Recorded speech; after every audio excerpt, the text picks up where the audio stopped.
Il y a des personnes autour de nous qui ont des parcours atypiques. Salut, je suis Frédéric Azoulay et je suis heureux de vous retrouver sur ce nouvel épisode de La Combinaison. L'idée de ce podcast est de rencontrer des personnalités qui ont eu des destins exceptionnels dans leur domaine.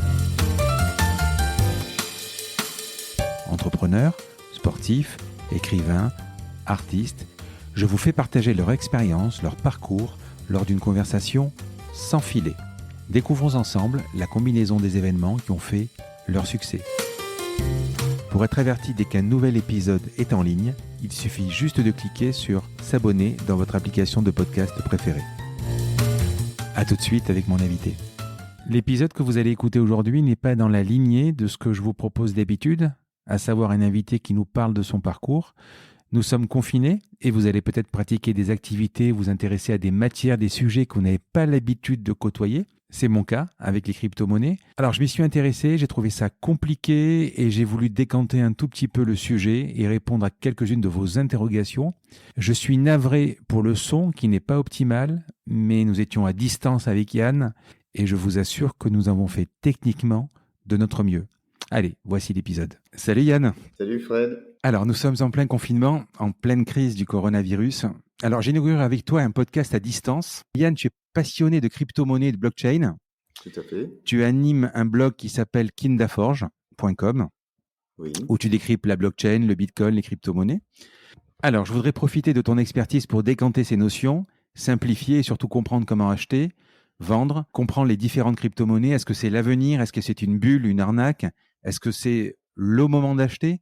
Est-ce que ça peut être, par exemple, en pleine crise économique, qu'on va certainement rencontrer une valeur refuge au même titre que l'or? Mais avant de parler de tout ça, Yann, et de tout dérouler, est-ce que tu pourrais te présenter? Donc, je suis Yann Kinda, directeur digital d'une agence de communication digitale. J'ai un parcours assez varié. Alors, ce qu'il faut dire au départ, c'est que je suis vraiment un geek de la première heure. Et pour tout te dire, j'ai démarré avec un Amstrad CPC 464 quand j'avais 10 ans et j'ai tapé mes premières lignes de code dans les années 80 en basique. Avant de poursuivre mes études, j'ai fait un petit détour par la biochimie. J'ai une licence de biochimie avant de réintégrer une école d'ingénieur classique. Enfin, pas si classique que ça, puisqu'à l'époque, c'était l'école de l'Internet lancée par Jospin pour rattraper le retard de la France en matière de numérique. C'est assez savoureux. C'était le précurseur de l'école 42 ou des Pitech. Exactement. On a bien rattrapé le retard depuis. Et puis j'ai intégré une SS2I, Capgemini, pendant une dizaine d'années, avant de rejoindre Mars at Work, agence de communication digitale. Pourquoi la crypto? Comment tu es rentré dans ça? Comment tu es tombé dans ça? Alors, en fait, l'explication, elle est assez simple. Bien sûr, en tant que geek, je me suis toujours intéressé aux technologies innovantes et la crypto, en fait, quand je l'ai découverte en 2015 et surtout en 2016. En 2015, j'en ai entendu parler. En 2016, je me suis vraiment penché, notamment sur Ethereum. Ça a été vraiment pour moi une révélation et je me suis dit là, on est face à une révolution équivalente à celle de l'Internet. Et en fait, moi, j'ai été très frustré par rapport à Internet, puisque à l'époque, je démarrais ma carrière et j'étais pas dans toute la vague des startups et tout ce qui s'est passé à l'orée des années 2000, entre 80. Avant la bulle. Avant la bulle.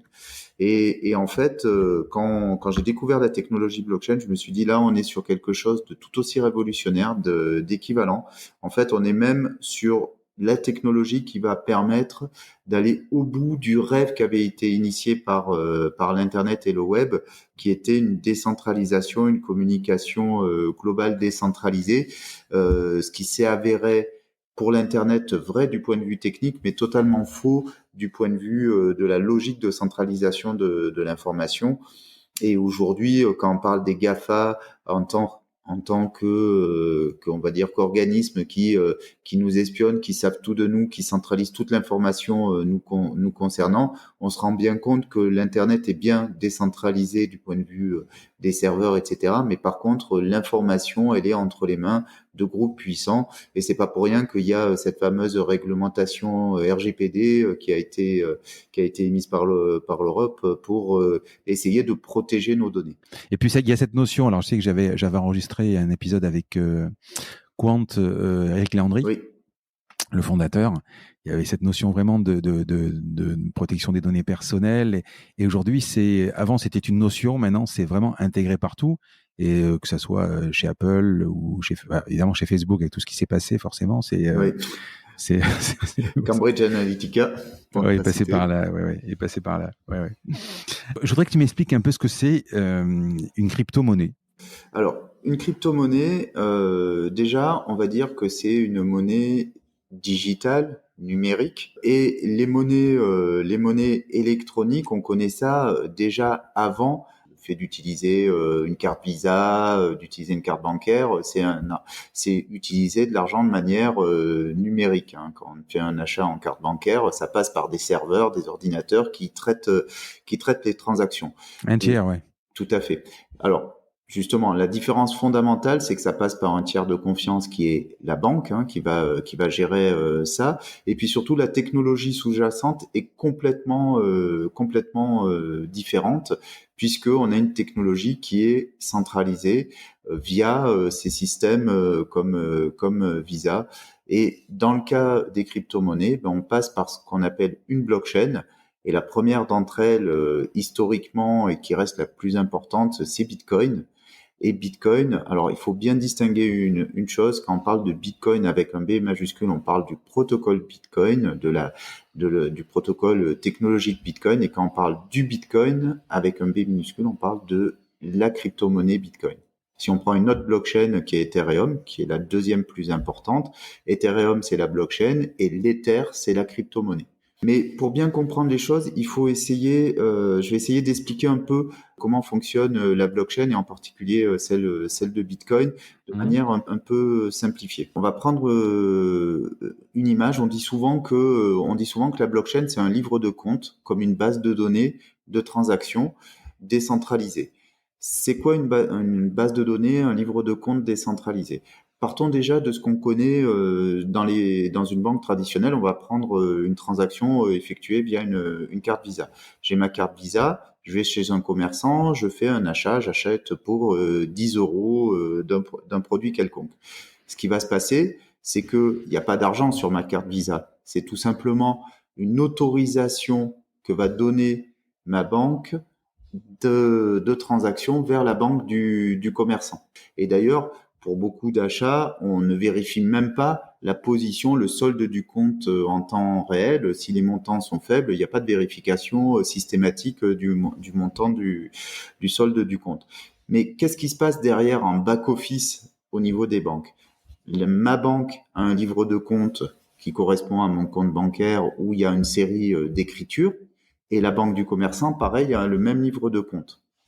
En fait, ces deux livres de compte sont totalement séparés et il n'y a aucune écriture qui se fait en temps réel entre les deux. Simplement, à un moment donné, une fois par jour, il va y avoir une compensation entre les différents systèmes bancaires pour faire les échanges de flux monétaires qui correspondront à la différence de l'ensemble des transactions qui sont faites d'un côté et de l'autre. Si je suis à la Société Générale, mon commerçant est chez BNP et que d'un côté, il y a 10,5 millions qui ont été échangés, qui ont été transférés de Société Générale vers BNP et BNP, c'est 11 millions, il y a une différence de 500 000 qui va partir de la Société Générale vers la BNP pour compenser.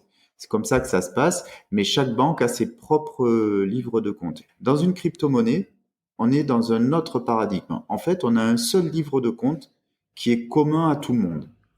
Et tout le monde peut écrire dedans et directement ou le lire.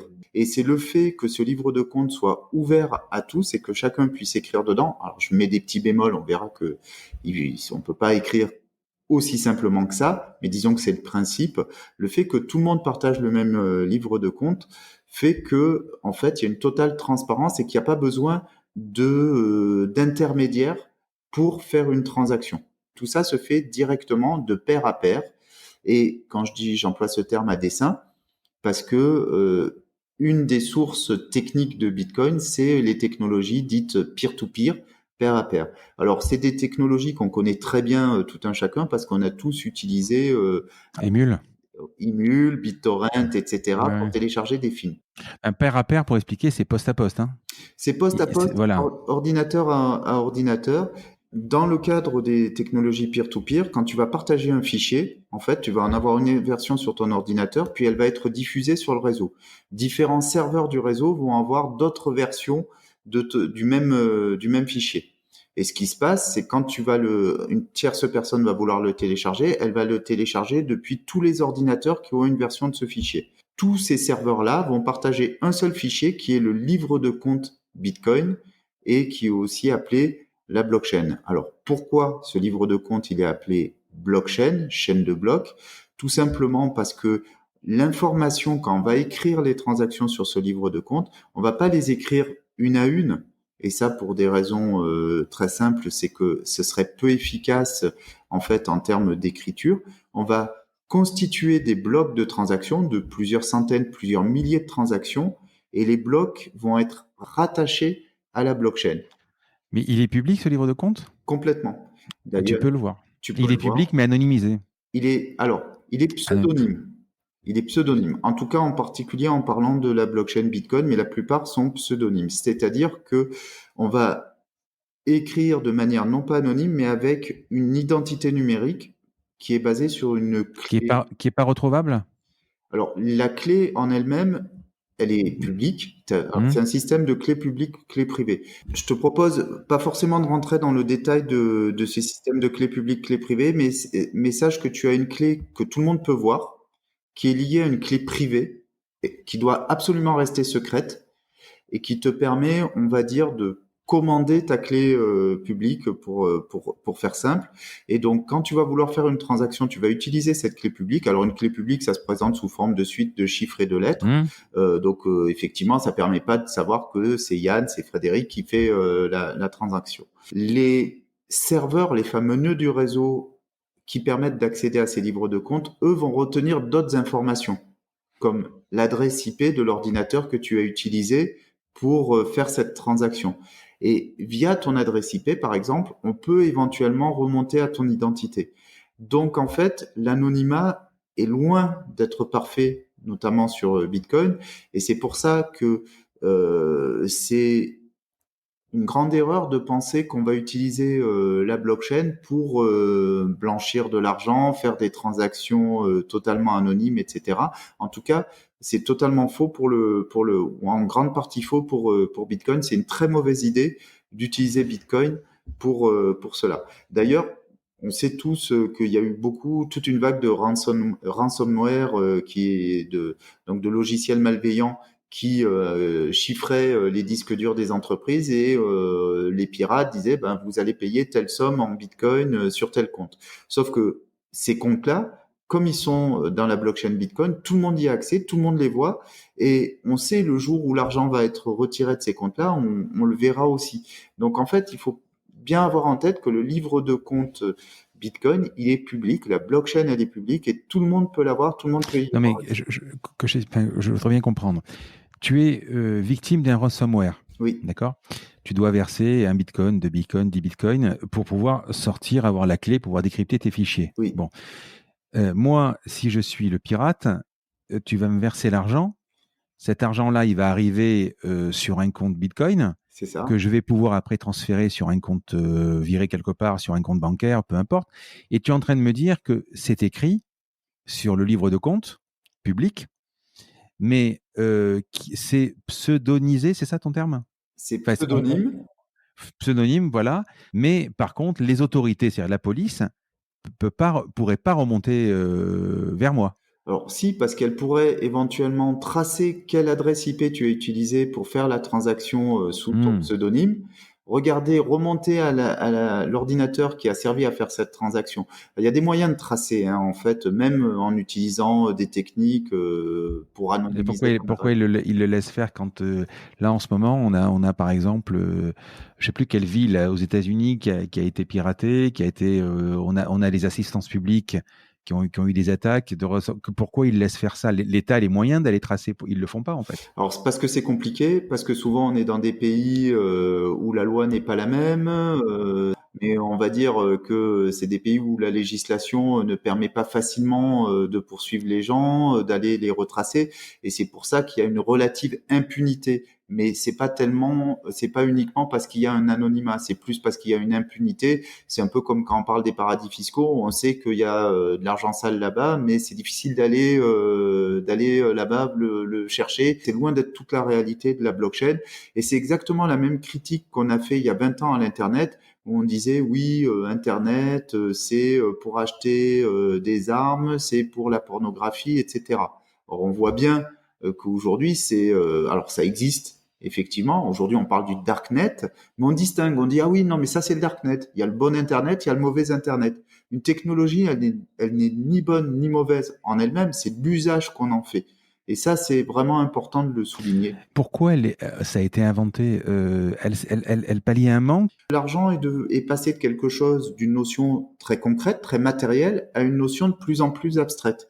La monnaie, on va dire sonnante et trébuchante, les pièces, puis le papier, qui va représenter finalement une somme, l'argent électronique, on en parlait tout à l'heure avec Visa, etc., toutes les cartes bancaires, et au final les crypto-monnaies qui apportent une notion supplémentaire qui est que non seulement on n'a plus, c'est de l'argent électronique, mais en plus il n'y a plus une autorité centrale qui l'émet. Et c'est ça la révolution.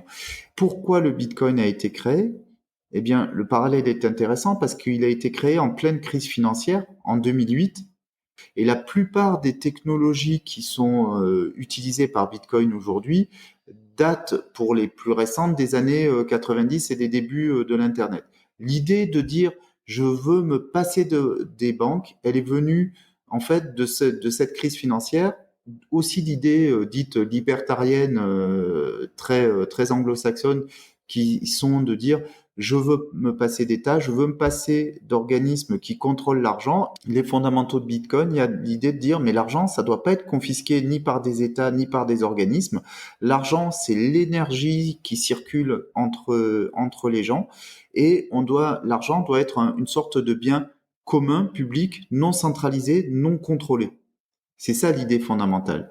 Et à partir de là, il fallait trouver des systèmes techniques, des technologies qui permettent d'émettre de l'argent de manière décentralisée.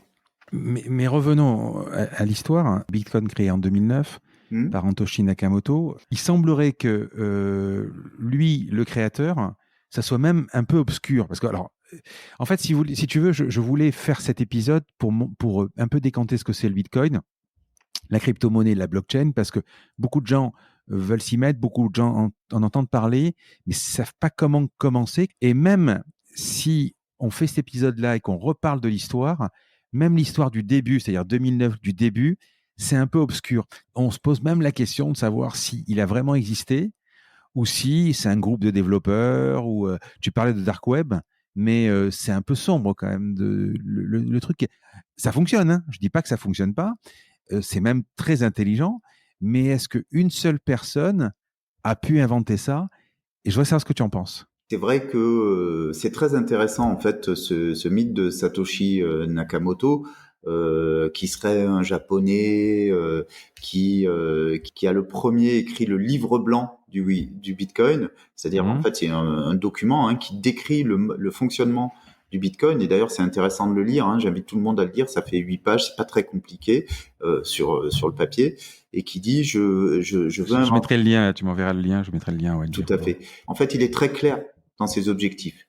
C'est justement de lutter contre les institutions financières, de sortir l'argent des griffes des institutions financières. Et oui, c'est un personnage mythique. On a un mail, on a un nom, mais on ne sait pas si c'est une personne, un groupe de développeurs.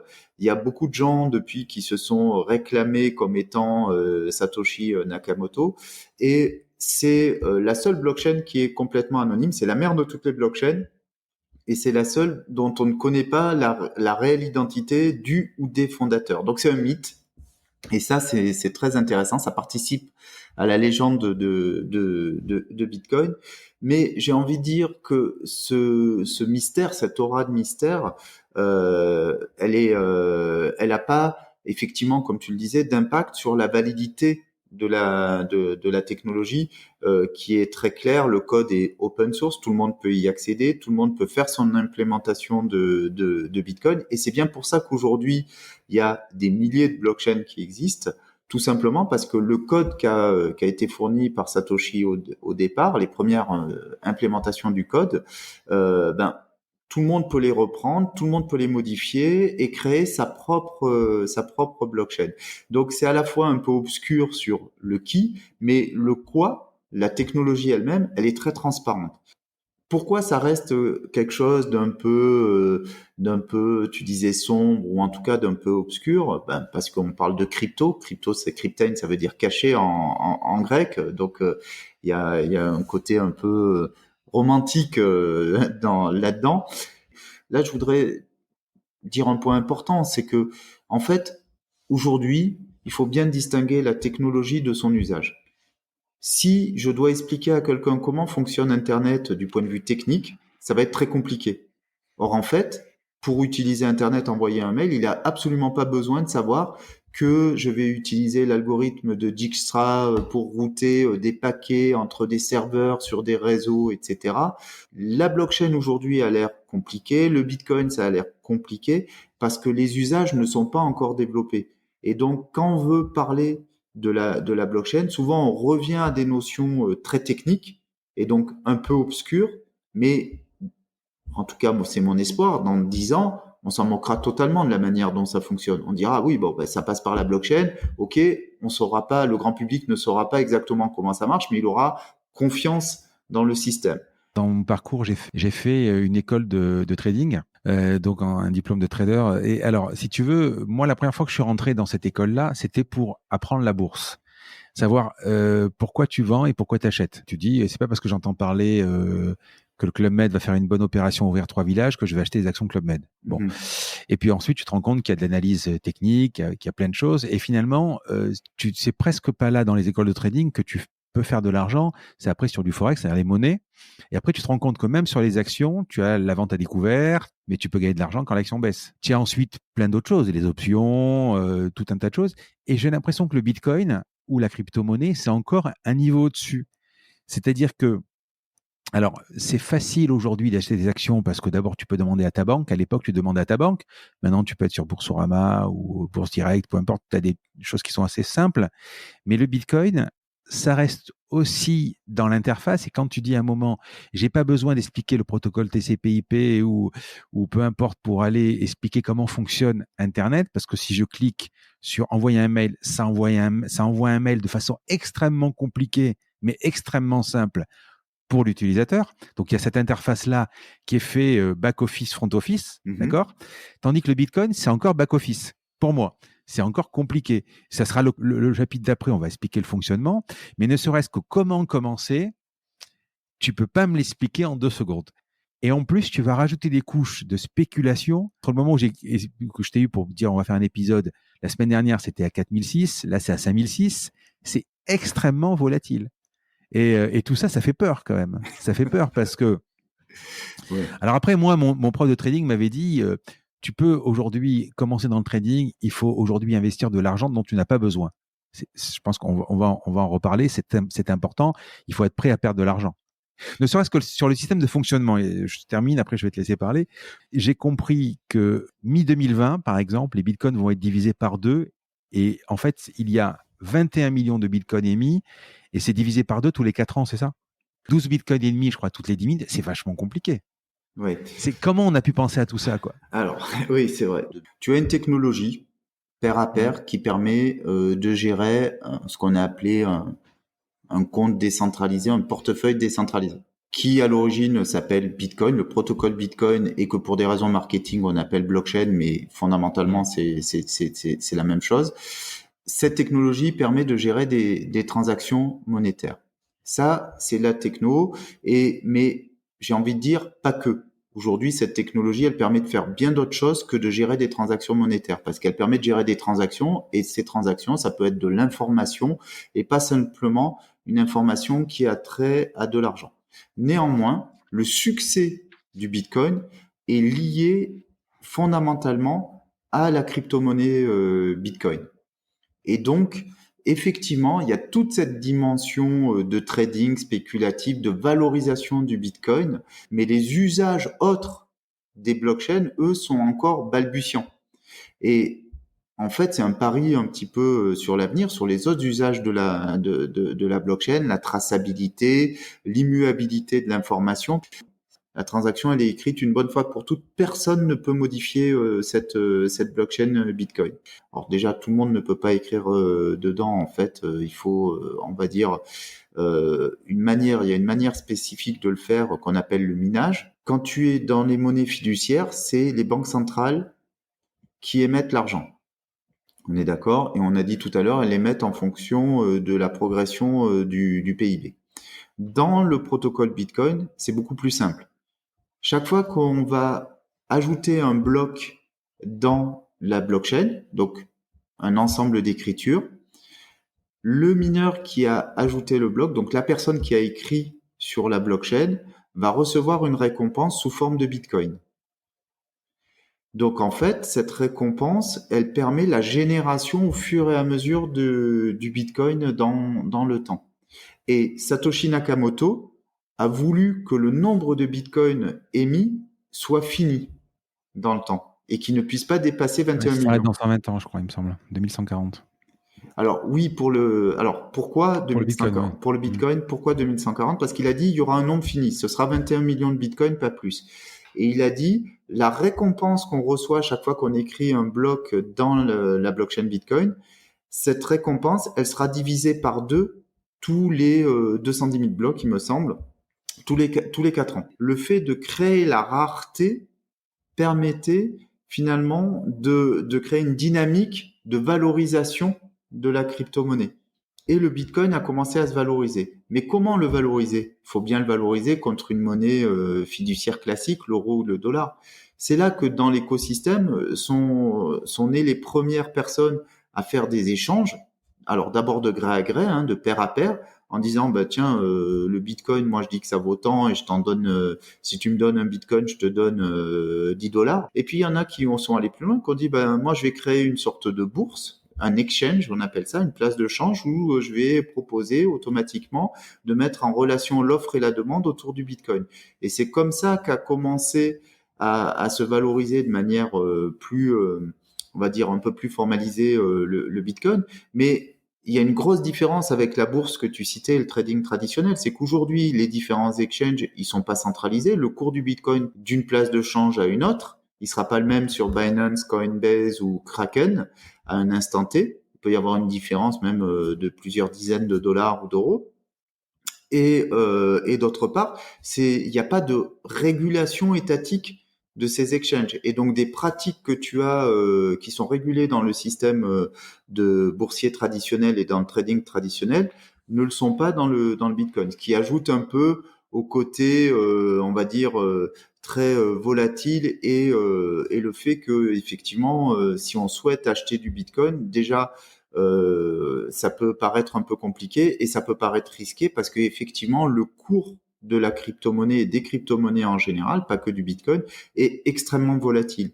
Des volatilités de 20-30%, c'est commun, ce qui est beaucoup plus rare sur le marché action. Alors, on va être concret, on va rentrer Oui. directement dans le sujet. Le fonctionnement, alors, bon, on a vu plus ou moins comment ça marche. Ça me semble difficile d'acheter et de vendre. Il y a quoi? Il y a des plateformes, donc ces fameuses exchanges qui te permettent d'acheter du Bitcoin ou de le vendre. Le plus compliqué, au final, c'est lié au fait de transformer de l'argent fiduciaire, de l'euro ou du dollar, en crypto-monnaie. C'est cette première étape qui est la plus difficile. Pourquoi? Ils prennent pas la carte bleue ou les Alors virements? si, bien sûr, il y a des plateformes qui te permettent de prendre la carte. Donc, quelles sont les principales déjà? Qu'est-ce que tu conseillerais? On peut citer Coinbase, Coinhouse, la maison du Bitcoin en France. On peut citer Kraken, Binance, Bitpanda, il y en a des dizaines. Mais y a pas de, c'est online, il n'y a pas de service derrière pour expliquer ou Alors, certaines, peut-être la maison du Bitcoin, ouais. oui, voilà, exactement. Certaines proposent alors après, c'est ce qu'on appelle de l'OTC, de over the counter. C'est-à-dire, on peut rencontrer des gens qui vont vous aider dans la démarche. Mais il faut savoir que, en fait, il n'y a pas besoin de rencontrer quelqu'un pour acheter du Bitcoin, puisque c'est avant tout un argent électronique. Passer par quelqu'un, c'est juste une rassurance. Je veux dire, c'est aujourd'hui, on peut ouvrir des comptes bancaires en ligne de manière totalement dématérialisée ou quasiment. C'est la même chose pour le Bitcoin. Donc, si on a besoin d'être rassuré, de rencontrer quelqu'un physiquement, certains proposent des services pour cela, mais le plus simple, c'est de s'inscrire sur des plateformes. Alors, pourquoi c'est compliqué? Parce que évidemment, le législateur a dit bon, c'est bien beau votre histoire, mais je voudrais un peu contrôler les choses. Donc aujourd'hui, on est obligé de faire ce qu'on appelle des KYC, des Know Your Customer. On va dire, c'est des process d'identification de la personne. Et souvent, quand on va s'inscrire sur ces plateformes-là, on va demander à minima d'avoir sa carte d'identité, de prendre une photo, et on va s'assurer d'un minimum de traçabilité de l'origine de l'argent qu'on va utiliser pour acheter du Bitcoin. Donc, ces plateformes-là, moi, ce que je conseille là-dedans, c'est de prendre une plateforme européenne pour les Européens, parce qu'ils seront un minimum protégés, puisque pour transformer l'argent, l'euro en crypto-monnaie, forcément la société doit avoir existé déjà et avoir un certain nombre de prérequis. Est-ce que le Bitcoin, c'est la meilleure pour commencer? Alors, et tu me dis à un moment, pour transformer la monnaie sonnante et trébuchante, pour la transformer en Bitcoin, je parlais de la volatilité de 20 à 30% qui est extrêmement régulière. Mais moi, si je vire l'argent sur mon compte chez Coinbase ou chez peu importe, je suis pas obligé d'acheter. Donc, j'attends. Et ensuite, je pense que c'est comme une plateforme de trading ou de bourse. Tu peux avoir un compte en cash et tu cliques pour acheter au moment où tu as envie d'acheter de la monnaie. Oui, tout à fait. C'est exactement comme ça que ça marche. Mais au moment où Et tu sors quand et tu tu veux. sors quand tu veux. Mais tu connais le trading. Tu vas acheter un instant T en te disant, ben là, j'ai acheté au plus bas, mais ça peut encore descendre, ça peut monter, tu revends pas, Oui. etc. Donc, Mais donc, dans les plateformes, tu as quand même des ordres limites et tout ça, comme en oui, trading? tout à fait. Alors, Ouais. il faut savoir que tout ce qui existe dans le système, dans les systèmes traditionnels de trading, existe sur les plateformes, sur les exchanges de crypto-monnaies. Tu as des ordres limites, tu peux faire de la vente à découvert, tout ce que tu fais en bourse traditionnelle, tu peux également le faire sur les exchanges de crypto-monnaies. La grosse différence, c'est que c'est à tes risques et périls et que les marchés, on a tendance à dire qu'ils sont plus manipulés ou plus manipulables que les marchés boursiers traditionnels parce qu'ils sont pas régulés en fait. Je prends un exemple. Explique, ouais. Tu as des dizaines de crypto-monnaies existantes et c'est pour ça que c'est plus intéressant de partir sur les principales, mais tu as une crypto-monnaie qui vaut peu et sur lequel il y a peu de trafic. Ça veut dire qu'un petit groupe de personnes peut parfaitement s'entendre en disant on va faire monter artificiellement le cours en créant de l'achat et de la vente de manière artificielle. Et puis comme ça, on va créer un engouement. Il y a des gens qui vont se dire ah tiens, c'est en train de monter. Et puis, ce petit groupe va au final revendre massivement, refaire chuter le cours en ayant piégé des acheteurs qui auront cru à un moment donné que ça grimpait. Quand tu vends, il faut obligatoirement, comme dans la bourse, un acheteur. Oui. Et il l'achète au prix qu'il veut. Alors, Parce qu'il faut quand même comprendre à un moment dans la bourse, partout d'ailleurs, hein, c'est que quand tu vends quelque chose, tu ne vends pas à la société, tu vends à quelqu'un qui va t'acheter. Et si tu n'as pas d'acheteur, tu ne peux pas vendre. Donc c'est le même principe. c'est exactement le même principe. Et Donc comme, tu vas dire, par exemple, excuse-moi, hein, oui. je vends par exemple, je vais vendre à 4006, j'ai pas d'acheteur à 4006, donc je vais vendre à 4550, j'ai pas, c'est comme ça. Alors, c'est Ou tu ne vends pas d'ailleurs. Hein, oui. Oui, alors c'est exactement comme ça. Tu vas placer tes ordres. Ça, c'est ce que tu décris, c'est un ordre à la limite, c'est-à-dire tu fixes un prix limite et tu attends que le cours vienne. Mais comme dans les marchés traditionnels, il y a une question de liquidité du marché. Plus une crypto-monnaie est importante en termes de valorisation, plus le marché est dit liquide, plus tu vas avoir de l'offre et de la demande et donc plus tu vas trouver preneur pour ton offre de vente ou d'achat. Après, comme dans les bourses traditionnelles, tu as ce qu'on appelle des market makers, donc des gens qui sont rémunérés pour assurer l'adéquation de l'offre et de la demande, calculer le prix à un instant T et s'assurer de la liquidité du marché. Oui, mais comme le marché n'est pas régulé, autrement dit, tu le disais tout à l'heure, peut-être sur les différentes plateformes, le cours du Bitcoin n'est pas le même. Ton Bitcoin peut avoir 10% de différence entre les plateformes, par exemple? Alors, peut-être pas 10%, mais oui, en fait, dans Hmm. l'absolu, ça pourrait arriver puisqu'elles sont pas reliées entre elles. Mais ceci dit, sur les marchés boursiers traditionnels, ça existait aussi. Dans les années 2000, pendant la bulle de l'Internet, il y avait Business Object qui était Hmm. coté à Paris et à New York.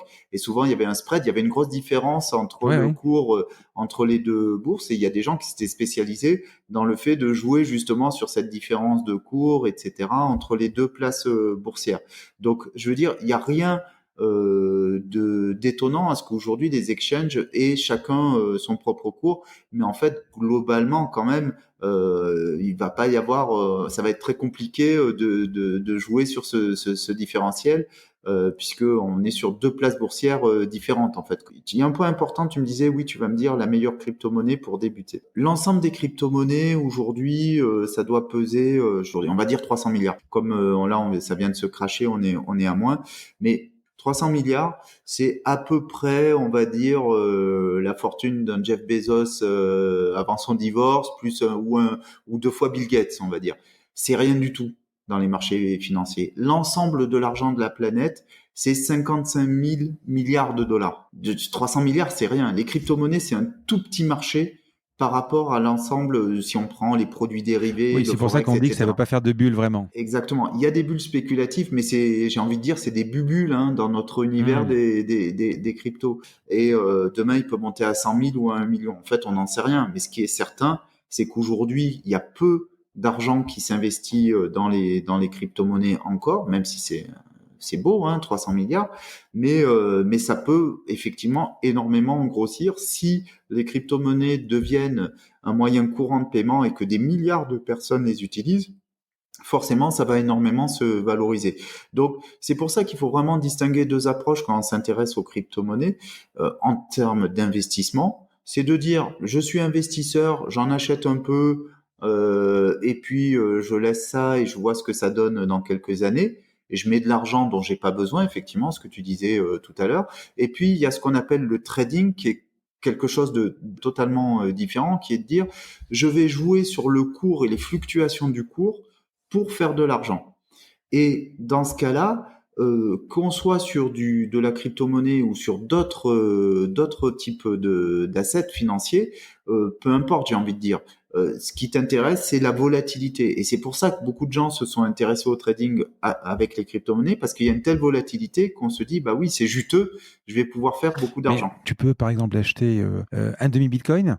Tu peux acheter. Alors, c'est que tu peux le diviser même au millionième. Un Oui. Satoshi, voilà. Donc c'est juste un pourcentage en fait. Exactement. On peut prendre des toutes petites unités et donc trader sur des millionièmes, des milliardièmes de crypto-monnaies. Sur les plateformes, bon, je tiens par exemple des frais différents, c'est un Oui. pourcentage? Et donc chaque plateforme va pouvoir mettre les frais qu'elle veut. Donc on va pouvoir trouver des frais assez onéreux de l'ordre de 5% jusqu'à des choses à 0,10, 0,20% du montant de la transaction. Ça dépend aussi du montant acheté. Voilà, il y a les grilles tarifaires, on va dire, sont très différentes d'une plateforme à une autre. Et quelle est ta stratégie? Tu conseilles d'en acheter petit à petit ou méthode, enfin, façon DCA ou tu fais comment? Alors oui, on peut faire du dollar cost average. Attention parce que nos auditeurs ils savent pas forcément ce Ouais. que c'est.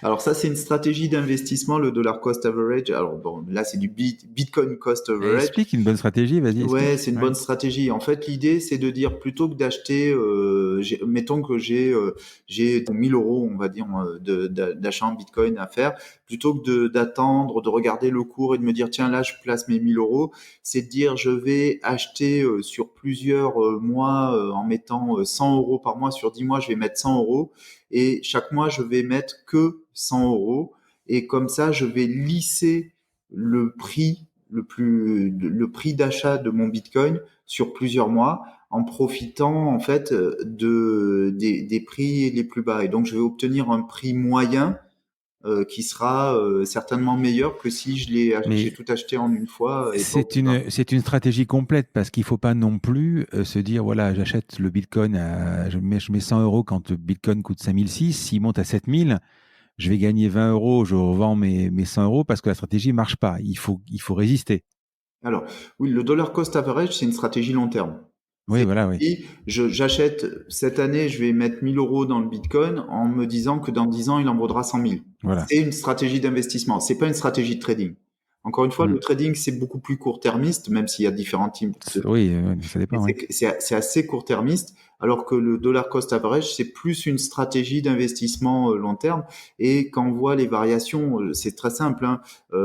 Fin 2018, fin 2017, pardon, on était monté à 20 000 dollars.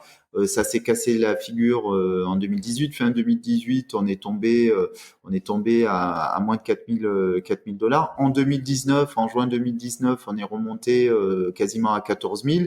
Et aujourd'hui, on vient de prendre un énorme crash et on est retombé au plus bas autour des 5 000 dollars.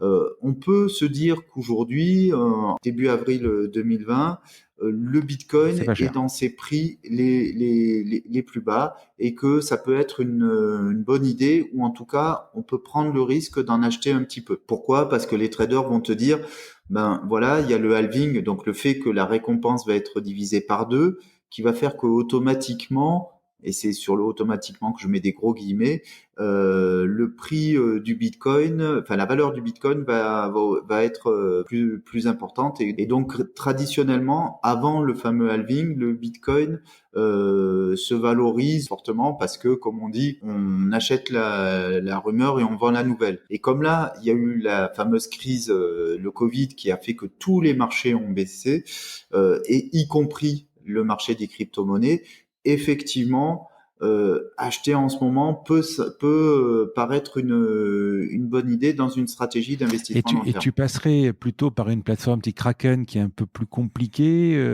moins chère, ou plutôt une Conhouse qui est plus chère, où tu peux avoir un interlocuteur pour pouvoir un peu discuter quand on débute. Il y a pas de bonne ou de mauvaise plateforme. Elles sont toutes les deux en Europe, donc on est Hmm. c'est dans un environnement qui est Safe. relativement safe, relativement. Attention, on est toujours sur des marchés non régulés. On ne sait pas exactement voilà ce qui peut se passer. Après, j'ai envie de dire, c'est une question d'aversion au risque. Première fois que j'ai acheté du Bitcoin, enfin vraiment, je savais à peine qui était une coin et j'ai fait ça. Et j'ai fait ça en prenant un gros risque rétrospectivement. Mais bon, après ça c'est ma manière de voir. Si on est plus rassuré de passer par la maison du Bitcoin, par une entreprise française, ben il faut le faire. Enfin, je veux dire, L'avantage, c'est que tu as quelqu'un au bout du fil. Tu peux avoir quelqu'un au tu bout peux du fil. avoir quelqu'un au bout du film. Si je débute, mettons, avec la maison du Bitcoin et je décide d'aller, par exemple, chez Kraken, qui serait, ou telle plateforme qui est peut-être moins chère, est-ce que je suis obligé de repasser par de l'euro ou du dollar ou je peux transvaser mes Bitcoins d'une plateforme à l'autre? Tu peux transvaser d'une plateforme à l'autre directement. En fait, il faut savoir que les bitcoins, quand tu vas utiliser un exchange, il est conseillé de ne pas laisser tous tes bitcoins ou toutes tes cryptos sur cet exchange-là. Il y a des systèmes de stockage dits à froid, hors ligne, en fait, hors Internet, pour faire simple, qui existent, et notamment Cocorico, l'entreprise Ledger, qui est une entreprise française. Ouais, je vois Eric Larchevêque bientôt qui va passer dans le podcast. On va en parler juste un peu après de la sécurité, justement. Voilà, et qui te permettent finalement entre guillemets, stocker ton Bitcoin de manière en dehors du réseau et de le protéger parce qu'on ne peut avoir qu'une confiance limitée dans les exchanges, quels qu'ils soient. De la même manière qu'on ne peut avoir qu'une confiance limitée dans les banques pour stocker son argent aujourd'hui parce que voilà, en cas de crise financière, on n'est pas sûr qu'on le récupérera. Comment ça se passe au niveau des impôts? Il y a une IFU comme la bourse? Alors là, Il faut que tu... dans la loi Pacte, normalement, en fait, ce qui se passe, c'est que si tu fais une plus-value financière sur un marché, Hum. bah, tu dois payer le. Oui, mais là, si c'est des boîtes qui sont à Chypre, c'est pas déclaré, quoi. Ils ne le déclarent pas, eux. Ah, en fait, le système des impôts, il repose pas sur le fait que la boîte soit à un endroit ou à un autre. Il repose sur ta bonne foi et sur le fait que tu déclares en tant que bon citoyen tes plus-values financières. Donc, en fait, la règle est la suivante. Si tu fais des plus-values sur le Bitcoin ou quelle que soit la Hmm. crypto-monnaie, tu vas le déclarer aux impôts. Tu vas dire, voilà, j'ai acheté un Bitcoin à 5 000 euros, il en vaut 100 000. Et donc, les impôts vont te dire, dans le cadre de la loi Pacte, il me semble que c'est 30%, ils vont te prendre 30% de la plus-value que tu as réalisée. Et ça, c'est toi qui dois le déclarer. Maintenant, si tu considères que parce que tu as fait ça à Chypre ou en ligne, etc., et que tu n'as pas besoin de le déclarer, tu te mets en infraction avec la loi et c'est à tes risques et périls. Encore une Oui, fois, de toute façon, si tu ramènes, déjà, si tu vires pas l'argent sur ton compte, après, effectivement, tu fais ce que tu veux, quoi. exactement. C'est Mais surtout quand c'est viré sur ton compte après. exactement. Mais on peut pas conseiller aux gens de pas payer leurs impôts. Hein, je veux dire, Bien sûr. Et quand tu vas récupérer ta plus-value, c'est sur ce genre de plateforme-là, quel que soit, c'est assez rapide. c'est même quasi immédiat. Encore une fois, choisir une plateforme dans un espace législatif qu'on maîtrise, parce que des plateformes qui naissent et qui disparaissent du jour au lendemain, ça existe. Et il n'y a pas forcément de recours. Si elle est on va pas stigmatiser, mais on va dire dans un pays avec une législation assez flexible et dont le droit est tellement, on va limite que en fait ils peuvent faire n'importe quoi. Donc restons sur des exchanges en Europe pour les Européens ou aux États-Unis ou en Amérique du Nord pour les Nord-Américains. Et à ce moment-là, on a un certain nombre de recours, même si, encore une fois, je conseille pas de laisser tout son argent sur un exchange. C'est une mauvaise idée. Il vaut mieux le récupérer parce que ça reste des sociétés qui peuvent faire faillite tout simplement. Je voudrais, Yann, qu'on parle un peu de l'arnaque et pourquoi, justement, Ledger, on vient d'en parler, pourquoi Ledger crée des coffres forts. Quelle différence j'ai mon compte en banque? J'ai un gestionnaire de mots de passe qui va gérer tous mes mots de passe et celui de mon compte en banque. Tu peux évidemment, si tu t'introduis chez moi, alors à part que ça va être tracé peut-être, bien sûr, mais tu peux t'introduire avec mon mot de passe et mon numéro de compte, tu peux aller sur mon compte et faire un virement à ton profit. Bon, Oui.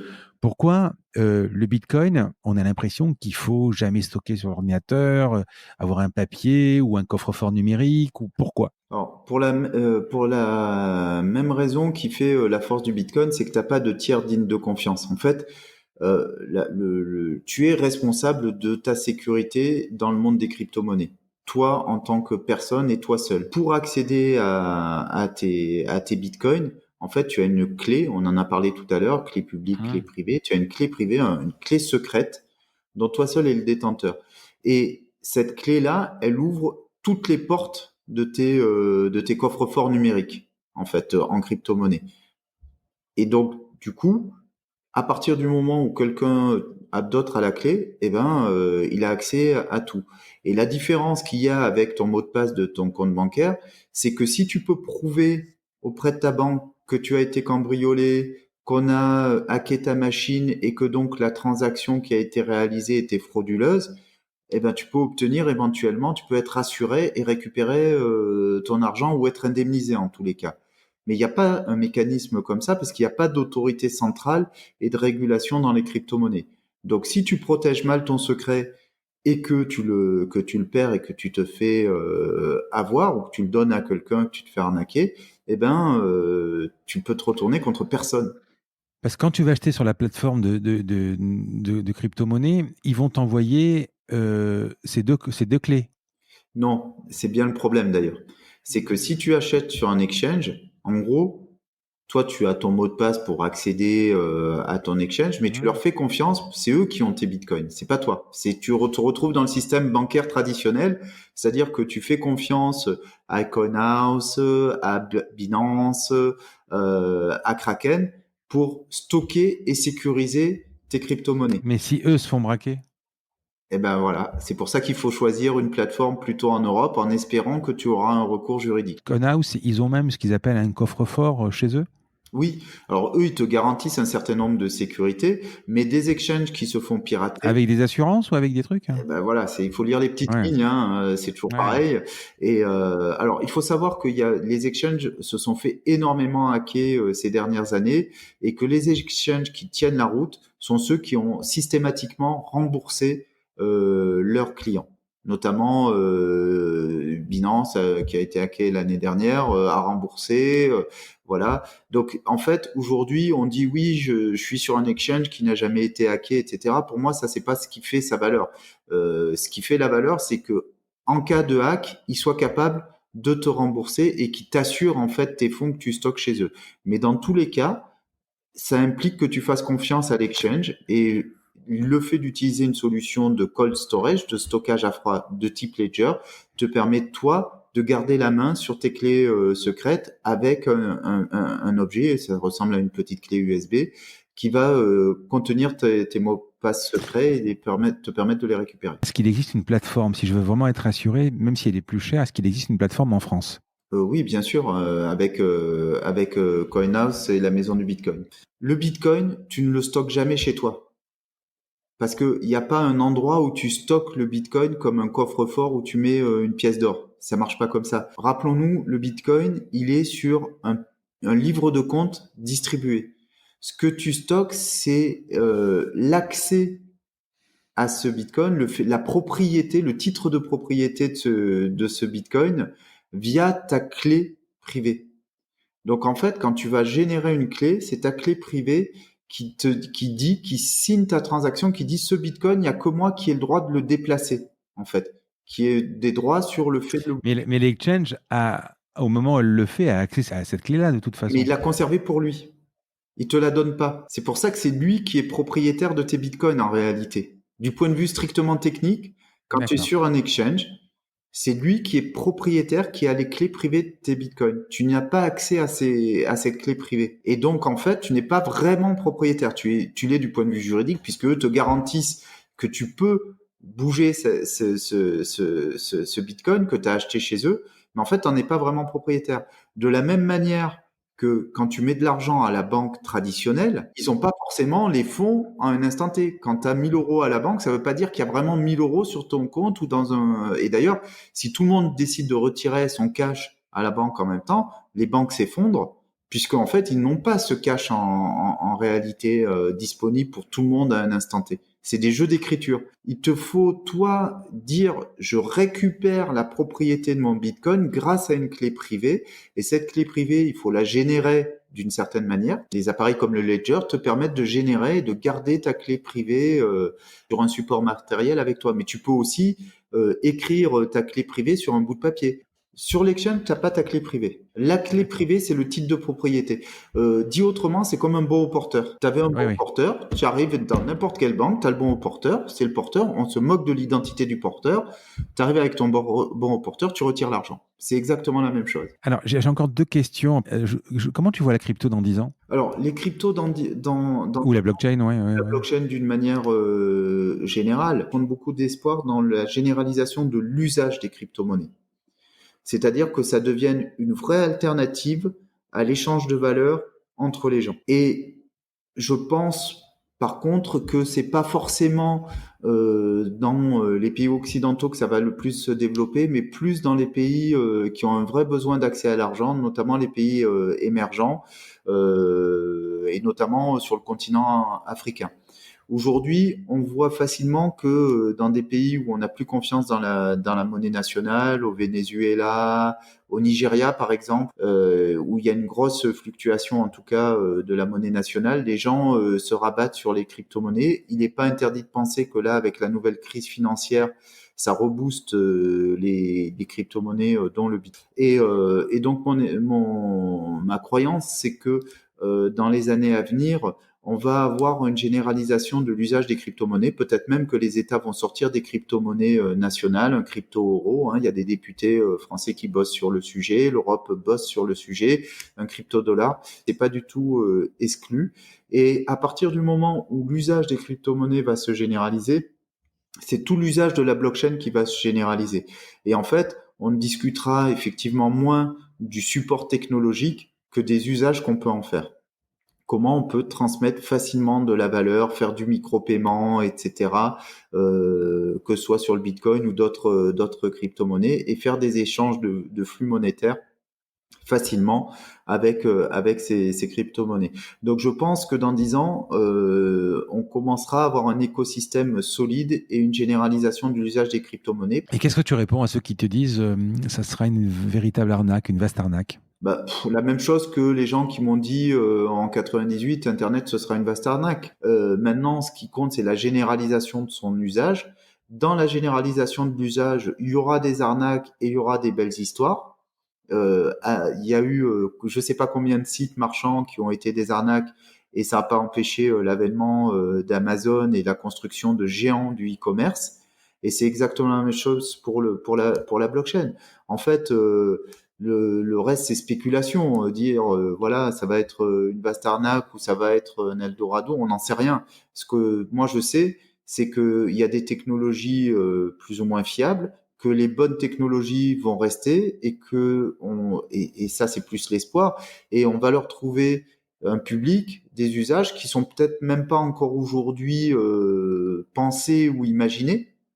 Qui aurait pu dire que Facebook deviendrait un tel géant en partant juste d'un réseau social étudiant?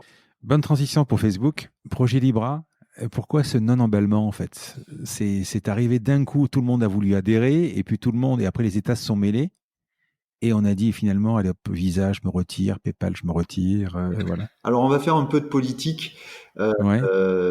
et voire de politique fiction avec Facebook. En fait, il n'y a pas de raison technique fondamentale au fait que le projet Libra soit abandonné. C'est uniquement une raison politique et économique. Facebook, c'est combien de personnes? 2 milliards d'utilisateurs.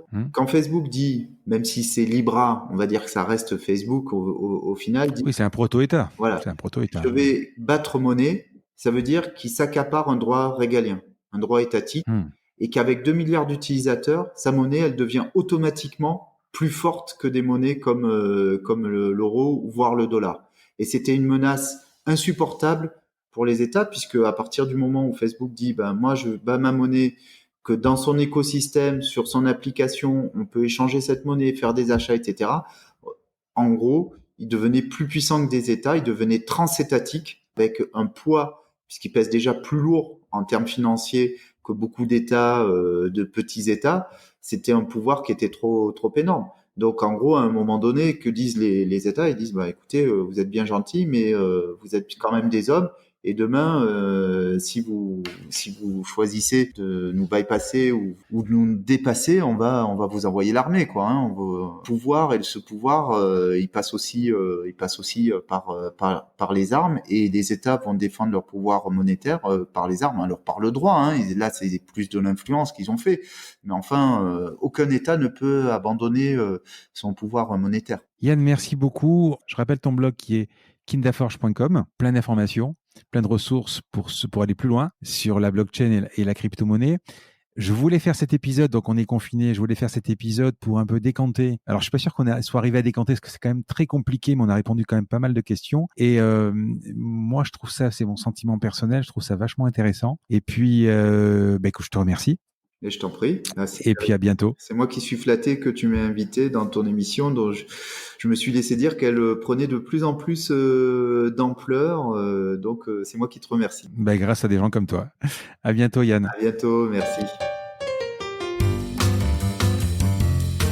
Un grand merci à tous d'avoir écouté cet épisode jusqu'ici. J'espère que cette conversation vous a plu. Parlez de ce podcast à vos amis ou à vos collègues de bureau. Partagez-le le plus possible. Abonnez-vous en cliquant sur le petit bouton s'abonner dans votre application mobile ou sur votre ordinateur.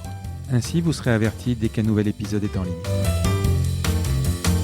Je sillonne la France pour vous proposer de nouveaux invités. C'est vraiment beaucoup de travail. Ce n'est pas mon métier, vous l'avez peut-être compris. C'est une passion que je pratique en dehors de mon job. Si vous avez apprécié cet épisode, dites-le moi avec des étoiles, 5 de préférence sur Apple Podcast, anciennement iTunes, et d'y ajouter un gentil commentaire, ça me fera plaisir. Ça me permettra également de remonter dans les classements. Et puis si vous n'êtes pas Apple, c'est pas grave, parlez-en autour de vous, partagez sur les réseaux sociaux, c'est prévu sur votre application de podcast préférée. Enfin, vous pouvez vous abonner sur lacombinaison.fr pour être averti dès qu'un nouvel épisode est en ligne. Je suis Frédéric Azoulay, n'hésitez pas à me faire remonter vos remarques, vos questions, mais aussi des invités que vous aimeriez entendre. Je vous dis à bientôt.